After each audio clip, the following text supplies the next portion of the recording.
다양한 동물의 생태와 습성을 알아보고 그 속에 담긴 과학을 찾아보는 시간입니다. 사이언스주 오늘 이동은 기자와 함께하겠습니다. 어서 오세요. 안녕하세요. 네, 오늘은 어떤 동물에 대해서 좀 알아볼까요? 네, 식물에 꽃을 피우고 또 다양한 열매를 맺게 해주는 동물이 바로 꿀벌이죠. 우리에게는 없어서는 안 될 중요한 동물이기도 한데요. 오늘은 이 꿀벌에 대해서 이야기를 나눠보겠습니다. 예, 벌하면 보통은 이제 꿀벌을 떠올리게 되는데 그래도 뭐 말벌도 있고 꿀벌도 있고 벌 종류가 많잖아요. 네. 정확히 꿀벌이 어떤 종인가요? 네, 벌은 뭐 곤충 가운데서 가장 큰 무리라고 볼 수 있는데요. 전 세계에 10만 종 이상이 분포하는 것으로 알려졌는데 예. 실제로는 그 배가 넘는 것으로 추정될 만큼 종류가 아주 많습니다. 몸 길이가 보통 뭐 1cm 정도인 아주 작은 그 벌부터 7cm가 넘는 큰 벌까지 생김새도 아주 다양한데요. 우리가 흔히 말하는 꿀벌은 벌 가운데서도 꿀벌과에 속하는 그런 종들을 말하는 겁니다. 이 가운데서 정확하게 양봉에 사용되는 종은 7개 정도가 되는데 이름 그대로 뭐 꿀을 저장하고 생산할 수 있는 그런 벌을 말하는 거죠. 이런 꿀벌들은 우리가 흔히 보는 것처럼 뭐 몸 길이가 좀 작은 편이고요. 또 이 투명한 노란빛의 날개를 갖고 있습니다. 이 여왕벌이 다른 벌들보다는 보통 뭐 0.5cm에서 1cm 가까이 크기가 더 큰데요. 여왕벌이 벌집 중앙부에서 알을 낳으면 일벌들이 분업을 해서 새끼를 키우고 또 꿀을 모아오는 등 무리를 이렇게 이끌어 나가게 됩니다. 그러니까 꿀벌하면 특히 지금 짚어주신 것처럼 조금 이제 체계적인 무리 생활이 특징이잖아요. 네. 각자의 역할은 좀 어떻게 나뉘는 거예요? 먼저 여왕벌을 보면 이 수벌과 번식을 통해서 대를 잇는 그런 중요한 예. 역할을 하는데요. 몸속에 이 정자를 보존하는 능력이 있어서 유정란과 무정란을 선택을 해서 낳을 수가 있습니다. 여왕벌이 낳은 알은 3일 정도가 지나면 부화를 하는데 예. 애벌레 시기가 지나면 보통 열흘에서 15일 사이, 보름 정도 사이에 이 허물을 벗고 성충으로 우화를 하게 됩니다. 여왕벌의 수명은 보통 7년 정도인데요. 예. 이후에 이 알을 낳는 능력이 떨어지면 무리에서 추방을 당하거나 또 죽임을 당하게 된다고 합니다. 이렇게 여왕벌이 낳은 알을 관리하고 키우는 것은 이제 모두 일벌의 역할이 되는데 일벌은 모두 암컷이고요. 또 독침을 가지고 있습니다. 그러니까 우리가 흔히 이 일상에서 마주치는 꿀벌은 대부분 일벌이다 이렇게 보면 되는데 일벌들은 번식 이외의 모든 활동은 다 도맡아서 하게 됩니다. 여왕벌한테 먹이를 주고 또 몸을 청소해주기도 하고요. 또 애벌레들에게 로열 젤리나 꿀을 먹이는 일 그리고 이 밀랍을 생산을 해서 집을 만들고 보수하는 그런 모든 일들이 다 일벌의 업무가 되는데 예. 이렇게 열심히 일하는 일벌들은 수명이 다할 때쯤이면 자기 집에서 멀리 떨어져서 죽는다고 합니다. 이 자신으로 인해서 집이나 동료들이 천적에게 노출되는 것을 막기 위한 거라고 합니다. 예, 그러니까 들어보면 여왕벌에게 충성하는 만큼 좀 끝까지 이 무리를 위해서 희생하는 셈인데 들어보면 이제 일벌이 모두 암컷이라고 하셨잖아요. 네. 그럼 그 무리에서 수벌이 하는 일은 뭔가요? 이 수벌은 여왕벌이 수정하지 않고 낳은 알이 자라서 태어나는 벌들입니다.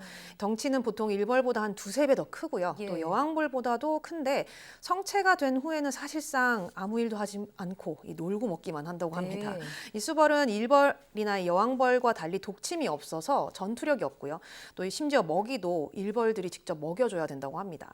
이 결혼 비행 시기가 오면 그때 이제 수벌들이 여왕벌을 찾아 날아다니면서 구애의 춤을 추게 되는데 그러면 이 여왕벌이 빠르게 날면서 자신을 따라온 그런 강한 수벌 개체만 골라서 짝짓기를 하고 이렇게 교미한 뒤에 수벌은 그 자리에서 죽게 됩니다. 예. 이 결혼 비행 시기가 지나면 벌집에 남아있던 나머지 수벌들은 다 쫓겨나게 되는데 결국은 이 여왕벌의 선택을 받지 못한 수벌은 대부분 이 동료들이나 천적에 의해서 죽을 수밖에 없는 그런 운명인 거죠. 그러니까 결국에 암벌이 사실상 꿀벌 무리를 계속 이끌어가는 지금 구조인 것 같은데 네. 그래도 이 꿀벌이라고 하면 우리에게 도움을 주는 곤충이라는 이미지가 좀 강하거든요. 네. 말벌보다는 공격성이 덜하다 이런 네. 생각이 드는데 결국 꿀벌과 말벌은 어떻게 구분을 할 수 있습니까? 뭐 말벌은 사실 꿀벌에게도 가장 두려운 천적 가운데 예. 하나입니다.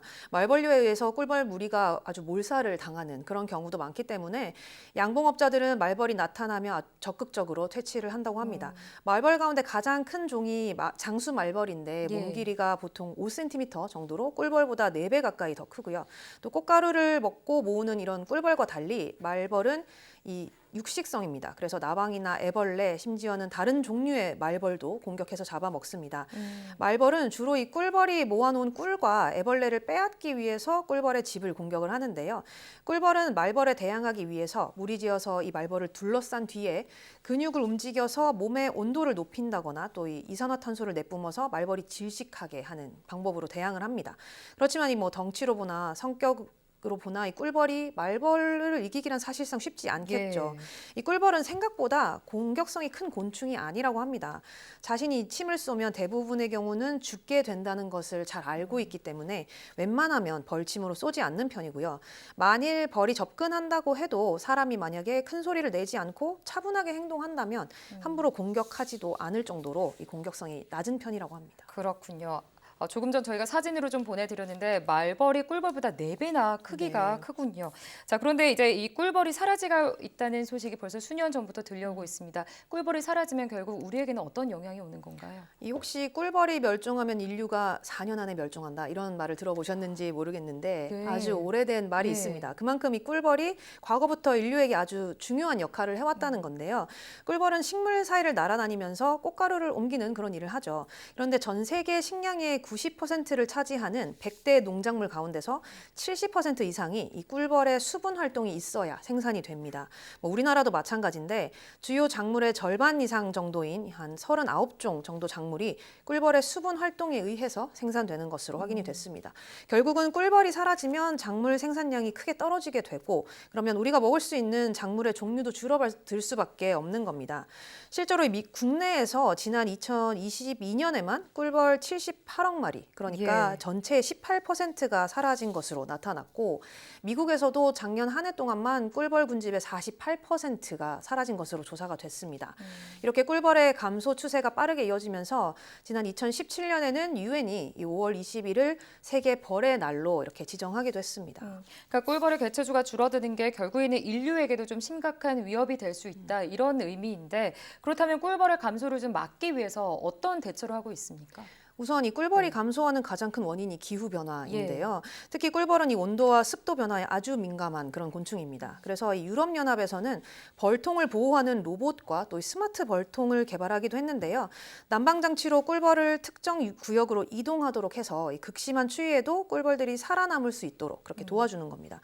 또 여왕벌을 관리하는 그런 로봇 기술도 있는데 벌통에 꿀벌 크기의 로봇을 6대 정도 설치를 해서 여왕벌에게 로열 젤리를 주고 또 몸을 손질해주는 역할을 하는 거죠. 예. 이렇게 되면 일벌들이 이 꽃과 꿀을 다 채집하지 못한다 해도 애벌레를 희생해서 여왕벌에게 준다거나 이런 식으로 여왕벌을 키우는 일이 없어지게 된다고 합니다.